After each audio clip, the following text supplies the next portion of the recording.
আমি প্রথমেই কৃতজ্ঞতা জানাচ্ছি বেগম রোকেয়া বিশ্ববিদ্যালয়ের সকল শিক্ষার্থী, শিক্ষক, কর্মকর্তা, কর্মচারী, আমার প্রিয় সাংবাদিক সহকর্মী বৃন্দ, সরকার, বিশ্ববিদ্যালয় প্রশাসন, আমার বন্ধু বান্ধব, আত্মীয় স্বজন এবং সর্বোপরি দেশবাসীর প্রতি যারা আমার এই ঘৃণ্য গ্রেপ্তারের বিরুদ্ধে সোচ্চার হয়ে কণ্ঠ তুলে আমাকে জেল থেকে মুক্ত করে নিয়ে এসেছেন, আমি সবার প্রতি ধন্যবাদ এবং কৃতজ্ঞতা প্রকাশ করছি। প্রিয় সাংবাদিক বৃন্দ, আপনারা জানেন আমি দীর্ঘ 16-17 বছর ঢাকায় সাংবাদিকতা করেছি। আমি বার্তা সংস্থা ইউএনবি এবং ডেইলি স্টারের সর্বশেষ ডেইলি স্টারের মেট্রো এডিটর ছিলাম। আমি বিভিন্ন দেশি এবং বিদেশি অধিকার সংক্রান্ত সংগঠনের অধিকার কর্মী ছিলাম, অধিকার পরামর্শক ছিলাম। আমি এখনও অধিকার নিয়ে কাজ করি। আপনারা জানেন আমি 2009 সালে দীর্ঘ আইনি লড়াইয়ের পর বেগম রোকেয়া বিশ্ববিদ্যালয়ের গণযোগাযোগ সাংবাদিকতা বিভাগে 2019 সালে আমি প্রভাষক পদে যোগদান করি এবং এই যোগদানের মাধ্যমে আমার আসলে শিক্ষকতা পেশায় আমি প্রথম প্রবেশ করি। দীর্ঘ সময় ধরে 6.5 বছরের শিক্ষকতার অভিজ্ঞতা এই ক্যাম্পাসে আপনারা জানেন আমি এসেই 2020 সালের দিকে আমি এই বিশ্ববিদ্যালয়ের দুর্নীতি বিরোধী যে আন্দোলন, সে আন্দোলনের সক্রিয় কর্মী হিসাবে আমি নিজেকে অন্তর্ভুক্ত করি এবং আপনারা জানেন তৎকালীন ভিসির বিরুদ্ধে 790 পৃষ্ঠার শ্বেতপত্র আমি প্রকাশ করেছি এবং আপনারা আরও জানেন আমি এই বিশ্ববিদ্যালয়ের জাতীয় পতাকা যে 4 কোণা করা হয়েছিল গোলবৃত্তকে, সেই পতাকা অবমাননার মামলা করি। এর ফলে আমার পক্ষে বিপক্ষে কিছু গোষ্ঠী দাঁড়িয়ে যায়। আমি অধিকার নিয়ে কাজ করতে গিয়ে আমার কিছু বিপক্ষ গ্রুপ দাঁড়িয়ে গেছে এই বিশ্ববিদ্যালয়ে। ইতিমধ্যেই আমি যখন এই বিশ্ববিদ্যালয়ে আমি সেই দিন একটা প্রোগ্রাম শেষে 19/6/25 তারিখ প্রোগ্রাম শেষে আমি যখন বাসায় যাচ্ছি, আমার বাসায় ছিল শুধু আমার একটা ছেলে, 13 বছরের ছেলে, 8ম শ্রেণীতে পড়ে। আমার পরিবার ছিল রাজশাহীতে, আমার মেয়ে এবং আমার ওয়াইফ। ওই সময় আমি বাসায় যাই 2:30টার দিকে। বাসায় দিয়ে আমরা দুপুরের খাবার খাই বাবা ছেলে। এরপরে আমরা একটু পায়চারি করছিলাম, এমন সময় সাদা পোশাকে কিছু পুলিশ এবং ইউনিফর্ম পরা পুলিশ, হাজিরহাট থানার পুলিশ ওসি সহ এক দল পুলিশ আমার বাসায় প্রবেশ করার পর মাহমুদুল হক কে আছে জিজ্ঞেস করে আমি বললাম আমি মাহমুদুল হক, আমার নাম, আমি বেগম রোকেয়া বিশ্ববিদ্যালয়ের সহকারী অধ্যাপক, গণযোগাযোগ বিভাগ। তারপর আমার দিকে ওনারা দেখতে থাকেন, বলে যে মাহমুদুল হকের নামে কি হয়েছে? তিনি বললেন যে আপনার নামে একটা হাজিরহাট থানায় মামলা হয়েছে শমেশ উদ্দিনের মৃত্যুর ঘটনায়। আমি জিজ্ঞেস করলাম আপনি কি আমাকে এই মামলায় গ্রেপ্তার করতে এসেছেন? বলে হ্যাঁ, গ্রেপ্তার, আমি আপনাদেরকে নিয়ে যাব, আপনার সাথে কথা বলবো, আপনি এই মামলার 54 নম্বর আসামি। আমি হতভম্ব হয়ে পড়লাম। হাজিরহাট থানা নামটা আমি কয়েকবার শুনেছি। আমি রংপুরে খুব বেশি দিনের মানুষ নই, আমি হাজিরহাট থানা বা তার এলাকা এখনও আমি চিনি না। এটা উত্তরে না দক্ষিণে, পূর্বে নাকি পশ্চিমে, আমি এখনও হাজিরহাট থানা আমি চিনি না। সেই এলাকায় একটা হত্যাকাণ্ড হয়েছে অথবা মৃত্যু হয়েছে কারো, সে মামলায় আমাকে গ্রেপ্তার করা হয়েছে এবং আমাকে দ্রুত নিয়ে যেতে চাচ্ছে। আমি বলি যে আমাকে 10টা মিনিট সময় দেন, আমি একটু পোশাক পরিচ্ছদ কিছু প্রয়োজনীয় জিনিসপত্র নেই। আমি না, বলে যে না, আমি একটা 3/4 পরেছিলাম, বলে যে আপনি শুধু একটা প্যান্ট পরতে পারেন। আমাকে একটা প্যান্ট পরার সময় দিয়ে দ্রুত হাজিরহাট থানার উদ্দেশ্যে আমাকে নিয়ে যায়। এর মধ্যে আমি 1-2জনকে ফোন করতে পারি, কিন্তু আমার ওয়াইফের সাথে আমি তখনও কথা বলতে পারিনি। আমার 13 বছরের ছেলেকে আমি রেখে আসছি ওই ফ্ল্যাটে, বিশাল ফ্ল্যাট, সে ফ্ল্যাটের মধ্যে একাই তাকে আমাকে রেখে আসতে হয়েছে, আমি কাউকে জানাতেও পারিনি। এরপরে আমি আমাকে গ্রেপ্তার করে গাড়িতে উঠিয়ে দুই দিকে বসে আমাকে নিয়ে যাওয়া হলো। তখন তাকে আমি কিছু কোশ্চিন করি, কেন আমাকে গ্রেপ্তার করা হয়েছে, আপনি কি আমার পরিচয় জেনে গ্রেপ্তার করেছেন নাকি না জেনে করেছেন? আমি বলে যে আপনার প্রশ্নের উত্তর আমি দিতে পারবো না।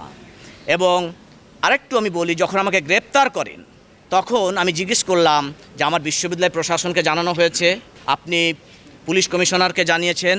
তখন তিনি পুলিশ কমিশনারকে ওসি সাহেব ফোন দিলেন, ফোন দিয়ে তিনি গ্রিন সিগন্যাল হয়তো দিলেন, এরপরে আমাকে গ্রেপ্তার করে নিয়ে আসলেন সরাসরি কোতোয়ালি থানায়। আমি আশ্চর্য হলাম, আমাকে হাজিরহাট থানার মামলা কোতোয়ালি থানায় কেন?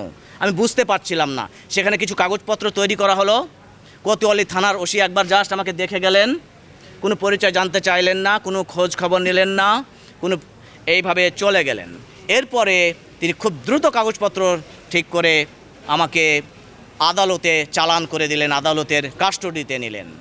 আমি লয়ারকে ফোন করতে পারিনি, আমি একজনের মাধ্যমে কোনো রকমে একটা মেসেজ দিয়ে বলেছি একজন লয়ারকে, তিনি দ্রুত দৌড়িয়ে এসে কয়েক সেকেন্ডের হিয়ারিং, 3 সেকেন্ড বা 4 সেকেন্ডের হিয়ারিংয়ে সিএমএম কোর্টে আমাকে উঠিয়ে আমাকে আবার কাস্টডিতে নিয়ে আমাকে জেলখানায় সরাসরি প্রেরণ করা হলো।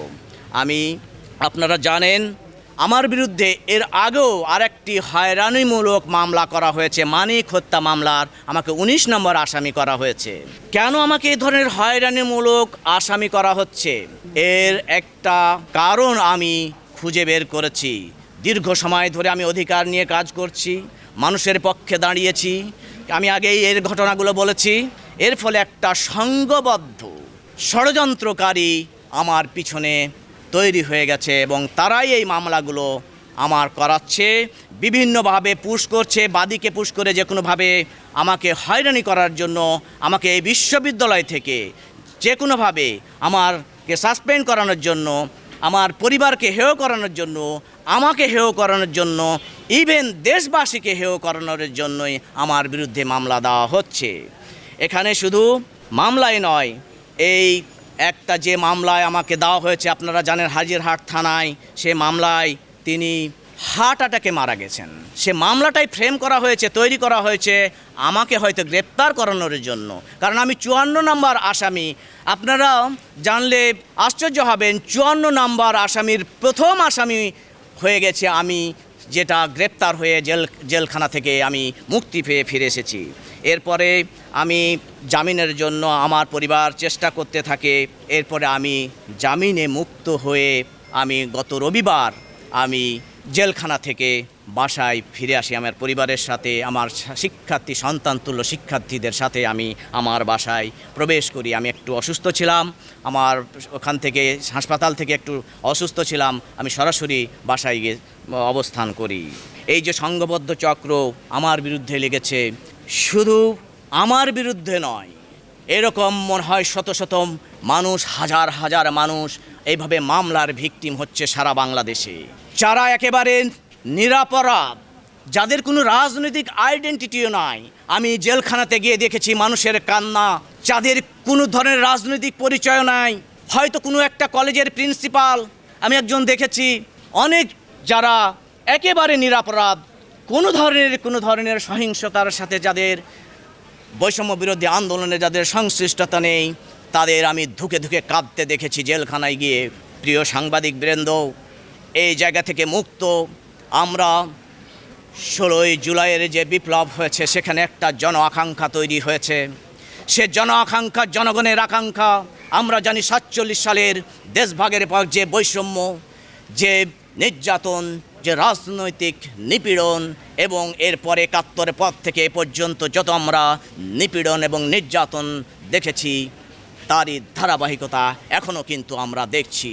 আমাদের জনগণের মুক্তি কিন্তু এখনও আসেনি, আমাদের সেই মুক্তির দিকে যেতে হবে।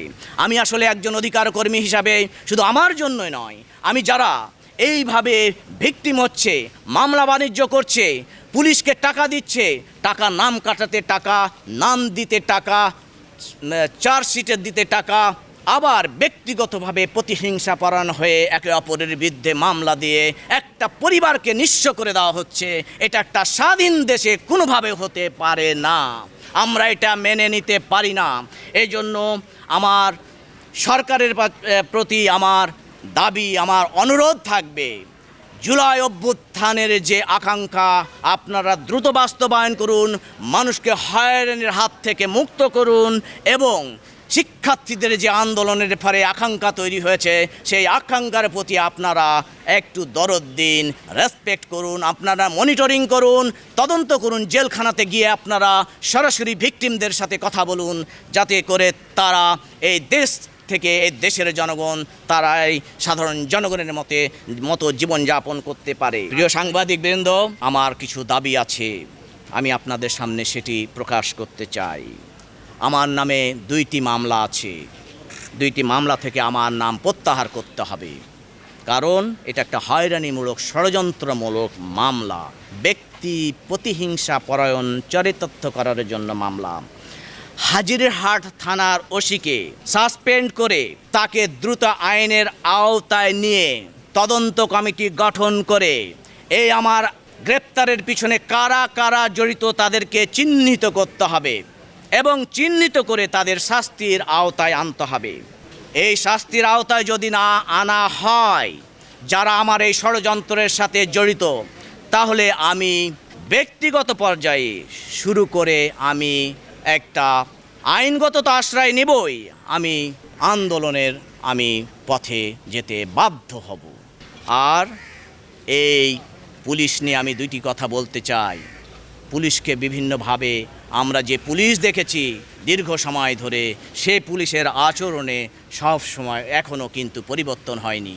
এখানে যেমন ভালো পুলিশ আছে, মন্দ পুলিশ আছে, আমরা পুলিশেরও সংস্কার চাই।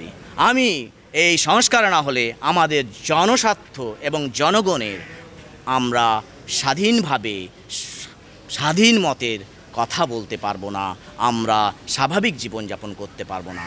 ধন্যবাদ সাংবাদিক সহকর্মীবৃন্দ, আপনাদের দীর্ঘ সময়ের এই যে নিউজ কাভারেজ দিয়ে আমাকে কৃতজ্ঞ করেছেন। দেখুন, সংঘবদ্ধ চক্র যখন আপনি বলছেন, আমি এখনও কারো নাম উল্লেখ করতে চাই না, এটা একটা তদন্ত সাপেক্ষ বিষয়। আশা করছি বিশ্ববিদ্যালয় প্রশাসন, পুলিশ প্রশাসন তারা তদন্ত করে এই সংঘবদ্ধ চক্রকে বের করবে। আমি তো পরিষ্কার করে আমি বলতে পারি না এখন তদন্ত হবে, আমি তদন্ত দাবি করছি। এজন্য যদি কেউ জড়িত থাকে তাহলে অবশ্যই তাকে শাস্তির আওতায় আসতে হবে। আমি আমার ব্যাকগ্রাউন্ডটা বলেছি আপনাদের কাছে, দীর্ঘ সময়ের ইতিহাস বলেছি এই বিশ্ববিদ্যালয়ে আমি কোন কোন পক্ষের বিরুদ্ধে কাজ করেছি, কোন কোন পক্ষ আমার বিরুদ্ধে কাজ করেছে, আমি কার জন্য কাজ করেছি, হয়তো তদন্তে সে বিষয়গুলো অবশ্যই অনুষঙ্গ হিসাবে আসবে। আমি সবার এখন নাম আপনারা জানেন, এটা একটা ডকুমেন্টেড জিনিস। 19 জন আসামি ছিল, এটা মামলা হয়েছে, মামলার কাগজপত্র আছে, অসংখ্য রিপোর্ট আছে, সেই 19 জন আসামির নামগুলো সেখানে প্রকাশিত। হয়তো বা হতে পারে 2-1 জন হতেও পারে, কিন্তু আমি সেটা এখনও তো আইডেন্টিফাই করতে পারছি না যে সে কয়জন হতে পারে। সংঘবদ্ধ চক্র যখন আমি বলেছি, সেখানে বিভিন্ন স্টেক হোল্ডার আছে, পেশাজীবী থাকতে পারে, সেখানে আইনজীবী থাকতে পারে, শিক্ষক থাকতে পারে, কর্মচারী থাকতে পারে, কর্মকর্তা থাকতে পারে, বাইরের লোকও থাকতে পারে। এবং আমি বলেছি আমার ব্যাকগ্রাউন্ড হিসেবে আমি একজন কিন্তু অধিকার কর্মী, আমার আর একটা পরিচয়, এবং একজন জার্নালিস্ট। কিন্তু আপনারাও রাইটস ডিফেন্ডার্স, একজন অধিকারের পক্ষে সবসময় সাংবাদিক কাজ করে, একজন শিক্ষকই কিন্তু একজন রাইটস ডিফেন্ডার্স। সেই মতে আমি হয়তো অনেক রাইটসের পক্ষে আমি কাজ করি, অনেকের জন্য কাজ করি, সেটা আমি করতেই পারি। সেক্ষেত্রে কেউ যদি আমাকে সেটা প্রতিপক্ষ বা কোনো শত্রু হিসেবে ভাবে, সেটা তার ব্যর্থতা, আমার নয়। দেখুন, এটা পুলিশ জানে আসলে পুলিশ টার্গেট করেছে কিনা, আমার কাছে তো সেই তথ্য নেই।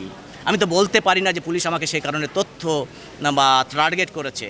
তবে আমি হয়তো কড়া ভাষায় পুলিশের তদন্ত করেছিলাম এবং বলেছিলাম পুলিশের তদন্ত পুলিশ করবে, এই তদন্ত আমি মানি না, আমি বিচার বিভাগীয় তদন্ত চেয়েছিলাম।